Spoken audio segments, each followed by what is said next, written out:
कभी आपने सोचा है जैसे टेबल पर नमक रखा है और खिड़की का कांच है तो दोनों ठोस पर कितने अलग लगते हैं, महसूस होते हैं। हाँ, ये बहुत आम ऑब्जर्वेशन है। एक तरफ नमक के वो छोटे छोटे दाने जिनका एक खास आकार दिखता है, दूसरी तरफ कांच, वो तो किसी भी शेप में मिल जाता है। बिल्कुल। तो आज हम इन्हीं ठोस पदार्थों की अंदरूनी दुनिया में थोड़ा गहराई से उतर रहे हैं। हाँ, ये समझना काफी दिलचस्प है कि अंदर क्या चल रहा है। हम खास तौर पर ये जानेंगे कि ठोसों को मुख्य रूप से दो बड़े ग्रुप्स में क्यों बांटा जाता है, क्रिस्टलीय ठोस और अक्रिस्टलीय ठोस।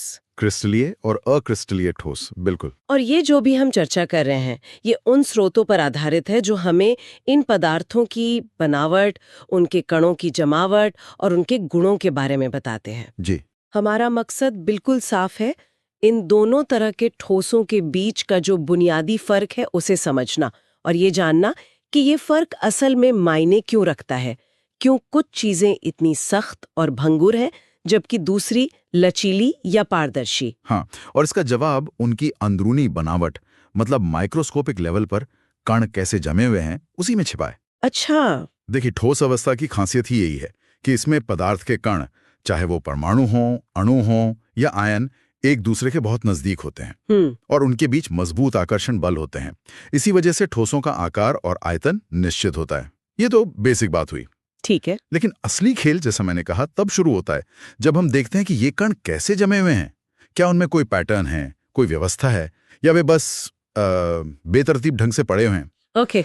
इसी व्यवस्था या कहिए अव्यवस्था के आधार पर हम इन्हें क्रिस्टलीय और अक्रिस्टलीय में बांटते हैं। ओके, चलिए इसे खोलते हैं। शुरुआत करते हैं क्रिस्टलीय ठोस से। जैसा कि नाम से ही लग रहा है, इनमें क्रिस्टल वाली बात होगी। इसका क्या मतलब है? इसका मतलब है व्यवस्था, और वो भी बहुत खास तरह की।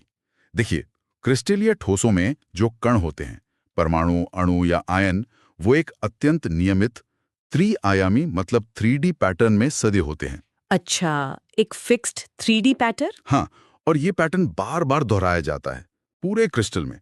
इसे हम कहते हैं दीर्घपरासी व्यवस्था, लॉन्ग रेंज ऑर्डर। दीर्घ परासी मतलब ये व्यवस्था सिर्फ कुछ कणों तक ही नहीं बल्कि पूरे क्रिस्टल में दूर दूर तक फैली होती है। बिल्कुल। जैसे किसी दीवार पर ईंटें लगी हों, एक के बाद एक, बिल्कुल सलीके से। क्या बढ़िया उपमा दी है, बिल्कुल वैसा ही। ये पैटर्न पूरे पदार्थ में लगातार दोहराया जाता है। जैसे प्राकृतिक हीरा, वो एक विशाल सिंगल क्रिस्टल हो सकता है जिसमें अरबों खरबों कार्बन परमाणु एक ही सटीक पैटर्न में जमे होते हैं। अरे वाह। और इस नियमित व्यवस्था की वजह से क्रिस्टलीय ठोसों की कुछ खास पहचान बन जाती है। पहली, इनका निश्चित गलनांक होता है, शार्प मेल्टिंग पॉइंट। निश्चित गलनांक। हाँ, मतलब ये एक खास तापमान पर पहुंचते ही अचानक ठोस से द्रव में बदल जाते हैं। अच्छा। जैसे बर्फ ठीक 0 डिग्री सेल्सियस पर पानी बन जाती है, उससे कम पर ठोस, उस तापमान पर द्रव। कोई बीच की वो नरम पड़ने वाली अवस्था नहीं होती। अच्छा, मतलब ये तापमान के साथ धीरे धीरे पिघलते नहीं बल्कि एक झटके में पिघल जाते हैं। हाँ, ज्यादातर मामलों में बिल्कुल ऐसे ही होता है। और दूसरी दिलचस्प बात है इनकी विषमदैशिकता, एनिस्ट्रोट्रोफी। इंतजार, विषमदैशिकता, ये सुनने में थोड़ा भारी लग रहा है। हाँ हाँ, नाम थोड़ा जटिल है पर कॉन्सेप्ट मजेदार है। बताइए। सोचिए, एक लकड़ी का लट्ठा है, उसे लंबाई के रुख चीरना आसान है पर आड़ा काटना मुश्किल है ना। हाँ बिल्कुल। क्यों?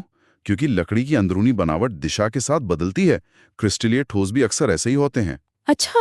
अगर आप उनके कुछ भौतिक गुण, जैसे मान लीजिए प्रकाश को मोड़ने की क्षमता, जिसे अपवर्तनांक कहते हैं, या बिजली गुजारने की क्षमता यानी चालकता, इन्हें अलग अलग दिशाओं से नापेंगे तो आपको अलग अलग नतीजे मिलेंगे। सच में? हाँ, ऐसा इसलिए क्योंकि कणों की जमावट अलग अलग दिशाओं में अलग अलग होती है। अरे वाह।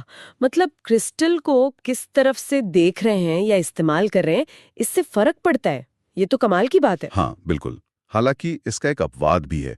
जो घन, मतलब क्यूबिक संरचना वाले क्रिस्टल होते हैं, जैसे नमक, वो विषमदैशिक नहीं होते। उनमें गुण हर दिशा में समान होते हैं। अच्छा, क्यूबिक वाले अपवाद हैं। हाँ, और क्योंकि अंदर कण इतने व्यवस्थित होते हैं, इसका असर उनके बाहरी रूप पर भी दिखता है। क्रिस्टलीय ठोसों का अक्सर एक निश्चित ज्यामितीय आकार होता है। उनमें सपाट सतहें और नुकीले किनारे होते हैं। नमक या चीनी के कणों को अगर आप ध्यान से देखें या लेंस से देखें तो ये साफ दिखता है। ठीक है, तो उदाहरणों में फिर बर्फ आ गई, नमक NaCl, धातुएं जैसे लोहा, सोना, तांबा, और हीरा, ग्रेफाइट, क्वार्ट्ज, ये सब क्रिस्टलीय हो गए। सही, बिल्कुल। अब क्रिस्टलीय ठोस भी सब एक जैसे नहीं होते। हम्म। उनके अंदर कण किस तरह के हैं और वे आपस में किस बल से जुड़े हैं, इस आधार पर हम उन्हें मोटे तौर पर 4 प्रकारों में बांट सकते हैं। अच्छा, इनके भी प्रकार हैं? हाँ, 4 मुख्य प्रकार हैं। इनको ज्यादा डिटेल में ना जाकर बस मुख्य फर्क समझ लेते हैं। ठीक है। पहला प्रकार है आयनिक ठोस, आयनिक सॉलिड्स। इनमें कण होते हैं पॉजिटिव और नेगेटिव आयन। जैसे नमक में Na+ और Cl-। एकदम सही। और ये बिजली के आकर्षण, जिसे कूलाम्बिक बल कहते हैं, उससे जुड़े होते हैं। ये आमतौर पर कठोर होते हैं पर भंगुर होते हैं, मतलब चोट मारने पर टूट जाते हैं। हाँ, नमक का डला टूट जाता है। बिल्कुल। और इनका गलनांक काफी ज्यादा होता है। ठोस रूप में ये बिजली नहीं गुजारते, पर पिघलने या पानी में घुलने पर आयन चलने लगते हैं और ये सुचालक बन जाते हैं। अच्छा। दूसरा है सहसंयोजक या नेटवर्क ठोस, कोवेलेंट या नेटवर्क सॉलिड्स। इनमें कण होते हैं परमाणु, जो सहसंयोजक बंधनों, कोवेलेंट बॉन्ड्स से जुड़कर एक विशाल नेटवर्क जैसा बना लेते हैं। जैसे हीरा। बिल्कुल, हीरा, क्वार्ट्ज, जो रेत का मुख्य घटक है, SiO2, ये इसी में आते हैं। ये बहुत ज्यादा कठोर होते हैं, असंपीड्य होते हैं, मतलब दबते नहीं आसानी से। और इनके गलनांक और क्वथनांक बहुत ऊंचे होते हैं। ये आमतौर पर बिजली और गर्मी के कुचालक होते हैं। ग्रेफाइट एक मशहूर अपवाद है, वो सुचालक है। हीरा इतना कठोर क्यों है? इसका राज तो इसी नेटवर्क में छिपा है। एकदम सही, यही वो नेटवर्क है जो उसे इतनी मजबूती देता है। तीसरा प्रकार है आणविक ठोस, मॉलिक्यूलर सॉलिड्स। आणविक मतलब अणु वाले? हाँ, इनके कण अणु होते हैं, या कभी-कभी अकेले परमाणु भी, जैसे नोबल गैसों के ठोस। ये अणु आपस में कमजोर बलों से जुड़े होते हैं, जैसे हाइड्रोजन बंध या वॉन डेर वाल्स बल। अच्छा, कमजोर बल। हाँ, आयनिक या सहसंयोजक बंधनों के मुकाबले काफी कमजोर, इसलिए ये ठोस आमतौर पर नरम होते हैं और कम तापमान पर ही पिघल जाते हैं, जैसे बर्फ H2O या सूखी बर्फ ठोस CO2। ओके। और ये बिजली के कुचालक होते हैं, अच्छे इंसुलेटर होते हैं। ठीक है, चौथा कौन सा है? और चौथा है धात्विक ठोस, मेटालिक सॉलिड्स। इनमें धातु के धनायन, मतलब पॉजिटिव आयन, एक नियमित तरीके से जमे होते हैं। और उनके बीच जो वैलेंस इलेक्ट्रॉन होते हैं, वो एक समुद्र की तरह घूमते रहते हैं। इलेक्ट्रॉनों का समुद्र, इस सुनने में बड़ा काव्यात्मक लगता है। मतलब इलेक्ट्रॉन किसी एक परमाणु से बंधे नहीं हैं, बल्कि पूरे क्रिस्टल में घूमने के लिए आजाद हैं। हाँ, ये समझने का एक बहुत अच्छा तरीका है। इसे इलेक्ट्रॉन सी मॉडल कहते हैं। और इसी समुद्र की वजह से धातुएं बिजली और गर्मी की इतनी अच्छी सुचालक होती हैं। वो इलेक्ट्रॉन आसानी से बह सकते हैं। अच्छा, इसी वजह से? हाँ, और इसी वजह से वे आघातवर्धनीय होती हैं, मतलब पीटकर चादर बनाई जा सकती है। और तन्य होती हैं, यानी खींचकर तार बनाया जा सकता है। वो आयनों की परतें एक दूसरे पर फिसल सकती हैं, बिना बंधन टूटे। अरे वाह! सोना, चांदी, लोहा, तांबा, ये सब धात्विक ठोस हैं। इनकी कठोरता और गलनांक में काफी भिन्नता होती है, पर ये गुण सब में होते हैं। बहुत बढ़िया। तो ये थी क्रिस्टलीय ठोसों की दुनिया, व्यवस्थित, निश्चित गुणों वाली। अब चलते हैं इसके ठीक उलट, अक्रिस्टलीय ठोस, एमॉर्फस सॉलिड्स। जी। अक्रिस्टलीय मतलब जिनमें क्रिस्टल जैसी व्यवस्था न हो? बिल्कुल बिल्कुल सही मतलब निकाला आपने। इनका नाम ही ग्रीक शब्द अमॉर्फस से आया है, जिसका मतलब ही होता है बिना रूप का। बिना रूप का? हाँ, इनमें कणों की कोई नियमित दूर तक चलने वाली व्यवस्था नहीं होती, लॉन्ग रेंज ऑर्डर नहीं होता। कण बस बेतरतीब या कहें यादृच्छिक रूप से व्यवस्थित होते हैं, रैंडमली अरेंज्ड। मतलब कोई पैटर्न नहीं, कोई अनुशासन नहीं, जैसे किसी बैग में बस कंचे भर दिए हों। काफी हद तक वैसा ही समझ सकती हैं। हाँ, ये जरूर हो सकता है कि किसी एक कण के ठीक आसपास वाले कुछ कण एक खास तरह से जुड़े हों। इसे लघु परासी व्यवस्था कहते हैं, शॉर्ट रेंज ऑर्डर।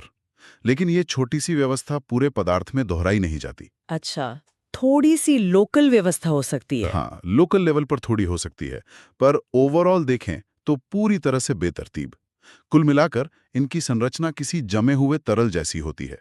इसीलिए इन्हें कभी-कभी अतिशीतित द्रव, सुपरकूल्ड लिक्विड या छद्म ठोस, प्स्यूडो सॉलिड भी कहा जाता है। अतिशीतित द्रव, सुपरकूल्ड लिक्विड, मतलब कांच असल में एक बहुत ही धीरे बहने वाला तरल है। ये तो मैंने सुना है, पुरानी इमारतों की खिड़कियों के कांच नीचे से मोटे हो जाते हैं, ऐसा कहते हैं। हाँ, ये एक बहुत प्रचलित धारणा है। हालांकि इस पर काफी बहस है कि क्या ये सामान्य तापमान पर वाकई इतना बहता है कि हम उसे माप सकें या देख सकें। शायद सदियों में थोड़ा असर पड़ता हो, लेकिन सैद्धांतिक रूप से उनकी संरचना तरल जैसी ही है, जिसे इतनी तेजी से ठंडा किया गया कि कणों को व्यवस्थित होने का मौका ही नहीं मिला और वो उसी बेतरतीब अवस्था में जम गए। ओके। इस अनियमित व्यवस्था का नतीजा ये होता है कि इनका कोई निश्चित गलनांक नहीं होता, कोई शार्प मेल्टिंग पॉइंट नहीं। अच्छा, क्रिस्टलीय की तरह नहीं। नहीं, क्रिस्टलीय ठोसों की तरह ये एक तय तापमान पर नहीं पिघलते। गर्म करने पर ये धीरे धीरे नरम पड़ते हैं, मुलायम होते जाते हैं और तापमान की एक पूरी रेंज में धीरे धीरे बहना शुरू करते हैं, जैसे प्लास्टिक या कांच को गर्म करने पर होता है। मोमबत्ती का मोम भी कुछ ऐसा ही व्यवहार दिखाता है। हाँ, सही कहा। और वो विषमदैशिकता वाली बात का क्या? अगर कण बेतरतीब हैं, तो क्या दिशा से कोई फर्क पड़ेगा? बहुत अच्छा सवाल पूछा। यहाँ मामला ठीक उल्टा है। उल्टा? हाँ, क्योंकि कण हर दिशा में बेतरतीब ढंग से फैले हैं, तो औसतन हर दिशा एक जैसी हो जाती है, कोई खास दिशा नहीं बचती। अच्छा। इसलिए अक्रिस्टलीय ठोस समदैशिक होते हैं, आइसोट्रॉपिक। आप उनके भौतिक गुण जैसे अपवर्तनांक या मजबूती किसी भी दिशा में नापें, आपको एक जैसे ही मिलेंगे। ये दिलचस्प है। क्रिस्टलीय में विषमदैशिकता ज्यादातर और अक्रिस्टलीय में समदैशिकता बिल्कुल उल्टा। बिल्कुल। तो कांच, प्लास्टिक, रबर, टार, डामर ये सब अक्रिस्टलीय हुए। आपने कहा था आजकल धात्विक कांच भी बन रहे हैं। हाँ, बिल्कुल। ये धातुओं और उपधातुओं के ऐसे मिश्र धातु होते हैं जिन्हें बहुत तेजी से ठंडा करके बनाया जाता है, तो उनमें क्रिस्टल नहीं बन पाते। वो भी इसी श्रेणी में आते हैं। सही है। चलिए तो एक बार फटाफट मुख्य अंतरों को दिमाग में बिठा लेते हैं। हाँ, एक क्विक रिकैप कर लेते हैं। पहला, अंदरूनी बनावट। क्रिस्टलीय में नियमित लंबी दूरी तक पैटर्न, अक्रिस्टलीय में बेतरतीब, बस आसपास थोड़ी बहुत व्यवस्था हो सकती है। सही। लॉन्ग रेंज ऑर्डर बनाम शॉर्ट रेंज ऑर्डर। दूसरा, पिघलना। क्रिस्टलीय एक निश्चित तापमान पर, अक्रिस्टलीय तापमान की एक रेंज में धीरे धीरे नरम होकर। हाँ, शार्प मेल्टिंग पॉइंट बनाम रेंज। ठीक। तीसरा, दिशा पर निर्भरता। क्रिस्टलीय आमतौर पर विषमदैशिक, मतलब गुण दिशा के साथ बदलते हैं। अक्रिस्टलीय समदैशिक, मतलब गुण हर दिशा में समान। बिल्कुल। एनिसोट्रॉपिक बनाम आइसोट्रॉपिक। और चौथा, मूल स्वभाव। क्रिस्टलीय को हम असली ठोस मानते हैं, अक्रिस्टलीय जमे हुए तरल या छद्म ठोस जैसे हैं। एकदम सही सारांश। अब सबसे जरूरी सवाल, हाँ, तो क्या इस अंदरूनी व्यवस्था या अव्यवस्था से आखिर फर्क क्या पड़ता है? यह हमारे लिए क्यों महत्वपूर्ण है? यहीं पर बात असल मुद्दे पर आती है। देखिए, यह संरचना ही पदार्थ के गुणों और उसके उपयोगों को तय करती है। यह सिर्फ अकादमिक बात नहीं है। अच्छा, कैसे? सोचिए, हीरे की कठोरता दुनिया के सबसे कठोर पदार्थों में से एक, वो कहां से आती है? उसके कार्बन परमाणुओं के नेटवर्क से। हाँ, उसके कार्बन परमाणुओं के मजबूत नियमित 3D सहसंयोजक नेटवर्क से। वो संरचनाओं से बेमिसाल मजबूती देती है। दूसरी तरफ रबर को लीजिए, वो इतना लचीला क्यों होता है? उसकी संरचना अलग होगी। हाँ, उसमें लंबे लंबे अणु होते हैं जो अनियमित रूप से उलझे रहते हैं, जैसे स्पेगेटी। आप उन्हें खींच सकते हैं और छोड़ने पर वो वापस अपनी जगह आ जाते हैं कुछ हद तक। दोनों ठोस हैं, पर संरचना अलग तो गुण बिल्कुल अलग। हाँ, ये तो है। एक चीज काटने के काम आती है, दूसरी खींचने के या शॉक एब्जॉर्ब करने के। या फिर धातुओं को देखिए, उनकी क्रिस्टलीय संरचना में वो जो इलेक्ट्रॉनों का समुद्र था, हाँ, वही उन्हें बिजली का बेहतरीन सुचालक बनाता है। इसीलिए तो बिजली के तार तांबे या एल्यूमिनियम के बनते हैं। वो क्रिस्टलीय धातुएं हैं। वही प्लास्टिक को लीजिए, वो अक्रिस्टलीय है, उसमें इलेक्ट्रॉन ऐसे आजाद नहीं घूमते। नतीजा, वो बिजली का कुचालक है, इंसुलेटर है। इसीलिए तारों के ऊपर कवरिंग प्लास्टिक की होती है या बिजली के स्विच प्लास्टिक के बनते हैं। तो संरचना सीधे सीधे तय कर रही है कि कौन करंट पास करेगा और कौन रोकेगा। बिल्कुल। एक और उदाहरण लीजिए, कांच। कांच पारदर्शी क्यों होता है? क्यों? ये भी काफी हद तक उसकी अक्रिस्टलीय बेतरतीब संरचना का नतीजा है। क्रिस्टलीय पदार्थों में क्या होता है कि कणों की नियमित परतें होती हैं, जिन्हें क्रिस्टल प्लेन या ग्रेन बाउंड्री कहते हैं। जब प्रकाश उनसे टकराता है तो वो बिखर सकता है या उसका रास्ता बदल सकता है। इससे वो चीज अक्सर अपारदर्शी या कम से कम धुंधली दिखती है। अच्छा। लेकिन कांच की अनियमित संरचना में ऐसी कोई नियमित परतें या सीमाएं नहीं होती जो प्रकाश को ज्यादा बिखेरें, तो प्रकाश काफी हद तक सीधे निकल जाता है। इसीलिए वो पारदर्शी होता है। वाह, ये तो मैंने सोचा ही नहीं था। तो इसका मतलब क्या है? इसका व्यावहारिक महत्व क्या है? इसका मतलब यह है कि पदार्थ के गुण सिर्फ इस पर निर्भर नहीं करते कि उसमें कौन से परमाणु या अणु हैं, बल्कि इस पर भी बहुत ज्यादा निर्भर करते हैं कि वे कैसे व्यवस्थित हैं। उनका आर्किटेक्चर, उनकी अंदरूनी जमावट ही सब कुछ तय करती है। क्रिस्टलीय संरचना की जो नियमितता है वो हमें अनुमान लगाने योग्य सटीक गुण देती है। ये इलेक्ट्रॉनिक्स में, मटेरियल साइंस में, जहां हमें बिल्कुल निश्चित व्यवहार चाहिए, वहां बहुत जरूरी है। हाँ। वहीं अक्रिस्टलीय संरचना की जो अनियमितता है वो हमें कई बार बहुमुखी प्रतिभा देती है, ढालने की ज्यादा आसानी देती है, जैसा हम कांच और प्लास्टिक के साथ देखते हैं। वाह, तो आणविक स्तर पर व्यवस्था ऑर्डर बनाम अव्यवस्था डिसऑर्डर, यही वो चाबी है जो इन दोनों तरह के ठोसों के राज खोलती है और उनके इतने अलग अलग और अनगिनत उपयोगों को संभव बनाती है। बिल्कुल, यही मूल अंतर है। और यहाँ ये एक दिलचस्प सवाल भी खड़ा करता है।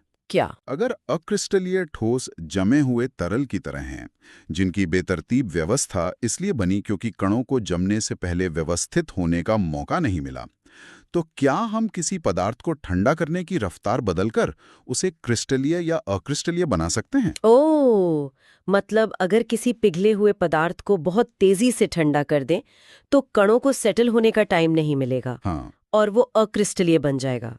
और अगर धीरे धीरे ठंडा करें तो उन्हें व्यवस्थित होने का मौका मिलेगा और वो क्रिस्टलीय बनेगा। संभावना तो यही कहती है, और ऐसा होता भी है। इसे क्वेंचिंग कहते हैं, तेजी से ठंडा करना।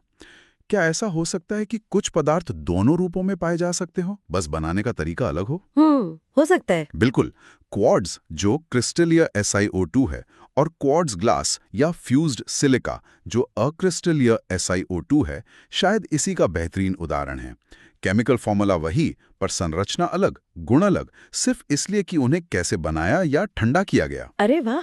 ये दिखाता है कि पदार्थ की अवस्था और गुण सिर्फ उसके रासायनिक फॉर्मूले पर ही नहीं, बल्कि उसके इतिहास पर, उसकी प्रोसेसिंग पर भी निर्भर कर सकते हैं। ये तो वाकई सोचने वाली बात है। मतलब हमारे आसपास की चीजें सिर्फ वही नहीं है जो दिखती हैं, बल्कि वे कैसे बनी, ये भी उनकी पहचान का एक बहुत बड़ा हिस्सा है। हाँ बिल्कुल। उम्मीद है इस चर्चा के बाद हमारे श्रोता भी अपने चारों ओर मौजूद ठोस चीजों को, चाहे वो रसोई में रखा चीनी का दाना हो या प्लास्टिक की कुर्सी या स्टील का बर्तन, एक नई नजर से देखेंगे और उनकी इस छिपी हुई अंदरूनी संरचना के बारे में, इस ऑर्डर और डिसऑर्डर के खेल के बारे में शायद थोड़ा सोचेंगे।